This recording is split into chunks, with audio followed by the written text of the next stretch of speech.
નમસ્કાર વિદ્યાર્થી મિત્રો, વેલકમ વિદ્યાગુલ ગુજરાતી કોમર્સ પર તમારું દરેક વિદ્યાર્થી મિત્રોનું સ્વાગત છે વિદ્યાર્થી મિત્રો. મોજ કરવાની, જલસા કરવાના છે. મોસ્ટ આ 15 મિનિટ કે 10 મિનિટનો લેક્ચર તમારા માટે સ્પેશિયલ છે કે જેને આયા માર્ક્સ 12 માર્ક્સ જેને ઇઝીલી એટલે આમ જો ચપટી વગાડીને જેને 12 માર્ક્સ લેવા હોય ને એના માટે માત્ર 10 થી 12 મિનિટનો વિડીયો છે. મોસ્ટ આઈએમપી ફંક્શન છે એ કરી લેવાના, એના કીવર્ડ કરી લેવાના છે જેથી કરીને તમારા 12 માર્ક્સ અવશ્ય વિદ્યાર્થી મિત્રો આવશે જ. દાદા કા વાદા છે. કયા કયા ફંક્શન્સ કરવાના છે? કારણ કે આપણે જાણીએ છીએ કે સૌથી વધારે ગ્રામરની અંદર સૌથી વધારે માર્ક્સ જે એક ટોપિકના હોય તો એ છે ફંક્શન. તો આ ફંક્શનની અંદર 12 માર્ક્સ આપણે કેવી રીતે મેળવશું, એના માટે શું ધ્યાનમાં રાખવાનું, કયા કયા કીવર્ડ યાદ રાખવાના છે એ તમારી સામે મૂકું છું વિદ્યાર્થી મિત્રો. ફટાફટ આપણે જોઈ લઈએ ચાલો.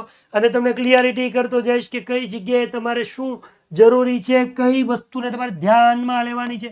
તો એમાં સૌથી પહેલા યાદ રાખજો, હું તમને ફંક્શન અને કીવર્ડના નામ આપું. અહીંયા જેટલું બોર્ડ ઉપર દેખાય બે સ્લાઇડમાં એટલું ઇતના જીતને ઇસને જીતના ને इतना जिसने कर लिया, बराबर, इतना कर डाला तो लाइफ झींगा लाला છે.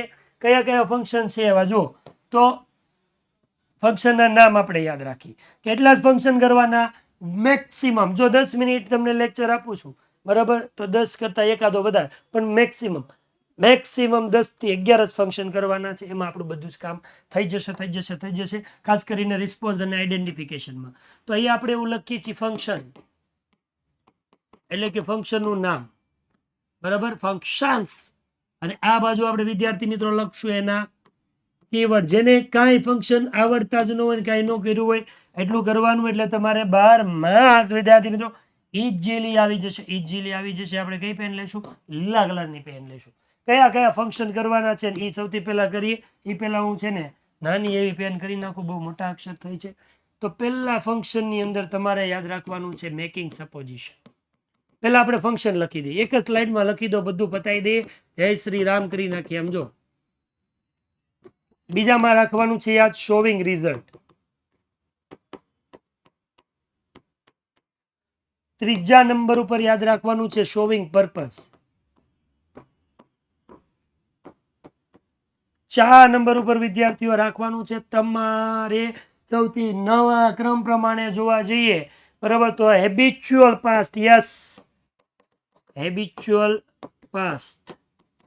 એની પછી ખાસ કરીને આવશે કન્ડિશન ઇન પ્રેઝન્ટ કે અથવા તો કન્ડિશન ઇન પાસ્ટ કે. 6 નંબર ઉપર તમારે યાદ રાખવાનું છે કયું? યાદ રાખજો તો ભાઈ કોન્ટ્રાસ્ટ. 7 નંબર ઉપર આવશે કમ્પેરિઝન. 8 નંબર વિદ્યાર્થી મિત્રો કયું યાદ રાખવાનું છે? તો તમારે યાદ રાખવાનું ઓફરિંગ એડવાઇસ. આની જમાયામાં એટલે ઓફરિંગ એડવાઇસ. બાકીના 3 આપણે અકલના પેજમાં લઈ લઈએ. 9 નંબર. તો 9 નંબરમાં તમારે યાદ રાખવાનું છે શું? અલ્ટરનેટિવ. Showing alternatives. અને 10 અને 11 બસ એક ડુઅર ઇઝ નોટ ઇમ્પોર્ટન્ટ. અને 12 નંબર ઉપર આવશે રિપોર્ટ. 11 નંબર એટલે આ 11 તમે જો કરી લીધા વિદ્યાર્થી મિત્રો, એટલે તમારે કોઈ વધારાની કોઈ વસ્તુ કરવાની જરૂર નથી. 11 માંથી જ આવશે. પણ સાહેબ એ વાત તમારી સાચી છે, 11 માંથી અમે કરશું, પણ અમારે કીવર્ડ જોઈએ છીએ. તો કીવર્ડ આપણે નક્કી લઈએ અને નક્કી કરી દે એટલું કરી દીધું એટલે ભાઈ પૂરું. બસ એટલું જ કરવાનું છે. મેકિંગ સપોઝિશનની અંદર તમારે શબ્દો ગોતી જ લેવાના. ગમે ત્યાંથી એક આવે એઝ ધો અને આવશે એઝ ઇફ. ખાસ કરીને આ તમને જોવા નહીં મળે, તમને એઝ ઇફ જોવા મળશે, બરાબર. એઝ ઇફ એક કરતા વધારે આપ્યું હોય તો યાદ રાખવાનું શું? તો એની અંદર હંમેશા વેર વાળું વાક્ય છે. એટલે આમાં તમારું ક્લિયર કામ થઈ જશે. વધારે માથાકૂટ કરવાની કોઈ જરૂર પડશે નહીં.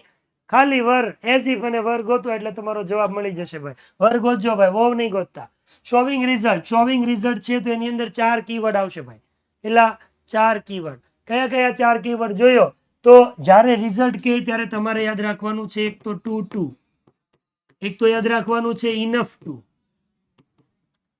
એક આવશે સો ધેટ, બીજું આવશે સચ ધેટ. ચાલો, આ 4 શબ્દો તમારે વિદ્યાર્થી મિત્રો યાદ રાખવાના છે. માત્ર ને માત્ર ફંક્શન માટે તમારે માત્ર 4 યાદ રાખવાના છે. કયા તો કીધું too enough to so that, અને સચ ધેટ આવશે. પછી કીધું છે શોવિંગ પર્પઝ. તો વિદ્યાર્થી મિત્રો પર્પઝ માટે એકદમ ઇઝી, આમાં કન્ફ્યુઝન છે એ ક્લિયર કરજો. એ આવશે ઇન ઓર્ડર ટુ, એક આવશે ઇન ઓર્ડર ધેટ, એક આવશે સો ધેટ. હવે જો તમને ઉપર એ સો ધેટ દેખાય છે, એ સો ધેટ અલગ અલગ છે. અલગ અલગ સો ધેટ હોય તો રિઝલ્ટ આવશે, સો ધેટ ભેગું હોય તો પર્પઝ આવશે. અને છેલ્લે એક આવશે જેનું નામ છે with a view to. With a view to યાદ રાખજો. આ ત્રણે ત્રણ હું તમને જે ટીક કરું છું, આની સાથે V1 આવશે, આની સાથે V1 આવશે, આની સાથે V1 આવશે. પણ જ્યારે તમને કદાચ એવું કીધું હોય કે વિથ અ વ્યૂ ટુ, તો એની સાથે હંમેશા ક્રિયાપદનું ઢેંટેણે વાળું એટલે કે આઈએનજી વાળું રૂપ આવશે. રેડી? પછી આપણે યાદ રાખવાનું છે આગળ એક જ શબ્દ નો યુઝડ ટુ. બરાબર? યુઝ ટુ સાથે હંમેશા શું આવશે? V1 જ આવશે. કદાચ જો એની આગળ વોઝ વેર આપ્યું હોય, એટલે સમજી લો કદાચ આપ્યું હોય વોઝ યુઝ ટુ, તો વોઝ ટુ યુઝ આપ્યું હોય તો તમારે યાદ રાખવાનું એની સાથે ક્રિયાપદનું આઈએનજી વાળું રૂપ. મોસ્ટ ઓફ તમને આજ આપશે, આ નહીં આપે, પણ તમને એવું નહોતું સાહેબે કીધું નહીં, આવે જ. કન્ડિશનની અંદર વાત કરીએ એટલે યાદ રાખવાનું એક ઇફ આપેલું હશે, એક અનલેસ આપેલું હશે, અને કા પછી વાક્યની અંદર કમ્પલસરી વાક્યની શરૂઆતમાં, સાંભળજો હું કહું છું, વાક્યની શરૂઆતમાં જ તમને એવું લખી પણ દઉં છું, હેડ ખાલી ક્યાં હોવું જોઈએ? વાક્યની શરૂઆતમાં.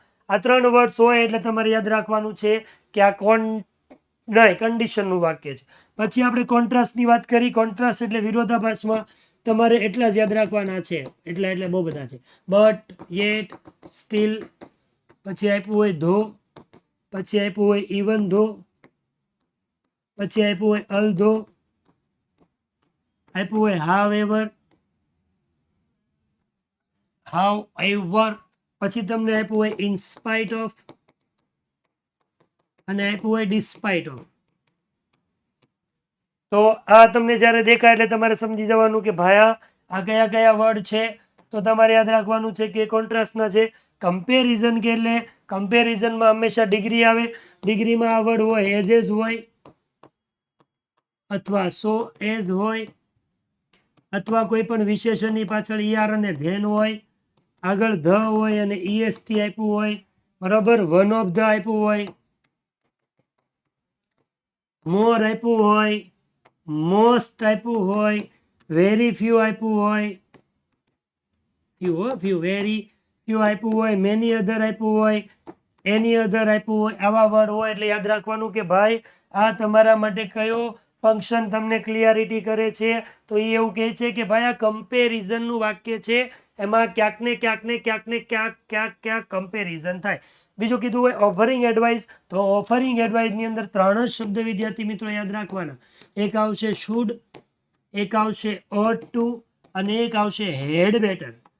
શુડ, ઓટ ટુ અને હેડ બેટર, આ ત્રણ વર્ડ્સ આવે એટલે તમારે ક્લિયરિટી સીધું થઈ જાય.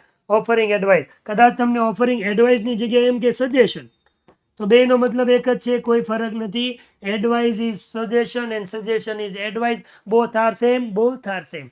એટલે એમાં ક્લિયરિટી કરી લેવાની છે. શુડ, ઓટ ટુ અને હેડ બેટર. એની પછી વાત કરી તો બાકીના ત્રણ વધ્યા. એમાં શોવિંગ અલ્ટરનેટિવ કે અલ્ટરનેટિવની અંદર તમારે એક શબ્દ યાદ રાખવાનો છે, હશે આઈધર ઓર, એક હશે નાઇધર નોર, અને ત્રીસરા નંબર ઉપર હશે વુડ રેધર. આ ત્રણમાંથી એક શબ્દ હોય એટલે આપણે યાદ રાખવાનું છે કે આ શું છે? આ શું છે ભાઈ? તો આ છે ઓફરિંગ એડવાઇસ નહીં, શોવિંગ અલ્ટરનેટિવ છે. શોવિંગ અલ્ટરનેટિવ છે, એટલું વસ્તુ ભૂલવાની નથી બગાવ. પછી કીધું ભાઈ doer is not important. Doer is not ઇમ્પોર્ટન્ટનો સીધો મતલબ દીકરા પેસિવનું વાક્ય થાય. પણ જો તમને પેસિવનું વાક્યમાં ન ખબર પડતી હોય તો આપણે એટલું યાદ રાખવાની કે વાક્યની શરૂઆતમાં પહેલા કર્મ હશે, પછી વાક્યની અંદર ટુ બીનું રૂપ હશે, અને પછી ક્રિયાપદનું V3 પછીનું વાક્ય આપ્યું હોય. જે વાક્યની શરૂઆત થાય કર્મથી વાક્યની શરૂઆત થતી હોય એટલે ક્લિયરિટી સીધી કરી દેવાની. શું હશે? તો એ હશે doer is not important, it's clear. આમાં કોઈ વસ્તુનો ફરક પડતો નથી. પછી કીધું હોય રિપોર્ટિંગ. જ્યારે તમને રિપોર્ટિંગ કહીને તમારે એટલી યાદ રાખવાની, રિપોર્ટિંગ એટલે ભાઈ રજૂઆત થાય. શું થાય? રજૂઆત. અને રજૂઆત કરવા માટે હંમેશા કયું વાક્ય આવે ખબર? તો હંમેશા રજૂઆત કરવા માટે ઇનડાયરેક્ટ સ્પીચનું વાક્ય એની અંદર આવશે. ઇનડાયરેક્ટ સ્પીચની અંદર હોય શું હોય તો ભાઈ ઈ નો હોય ભાઈ હાલ તો શું હોય ઉપરનું પૂછાઈ ગયું. કયું હોય તો સૌથી પહેલા બોલનારનું નામ આપ્યું હોય, બરાબર, સાંભળનાર હોય, આવું બધું હોય. તમને એમ નામ ખબર પડી જશે. ડાયરેક્ટ ઇનડાયરેક્ટ આખું આપણે એમ બોલનાર હોય, સાંભળનાર હોય, વાક્યમાં સંયોજક હોય, બરાબર, આખું બોલાયેલું વાક્ય બોલાતું હોય.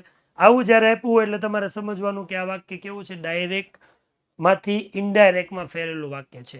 એટલે અહીંયા તમને જે મેં 11 ફંક્શન કીધા છે ને એમાં તમારો ભાઈ બાકા ઝીકી બોલે તો જ બગે અને બધો બધી થઈ જશે. જેને ઇઝીલી હું તમને હાલો કદાચ તમને 2 છૂટા કરી દઉં છું. 2 સ્લાઇડ જે કરશે એક આ 2 મેથડ, આ જરી કેવી અને આ, બરાબર, નાના અક્ષર લખ્યું તો એક સ્લાઇડમાં. અહીંયા જે બોર્ડ ઉપર દેખાય છે એ જે વિદ્યાર્થી મિત્રો કરી લેશે એને ફંક્શનના 12 માર્ક્સ 110% આવશે. हजी एक बार कहूँ ये दादा का वादा है, ये सब आएगा.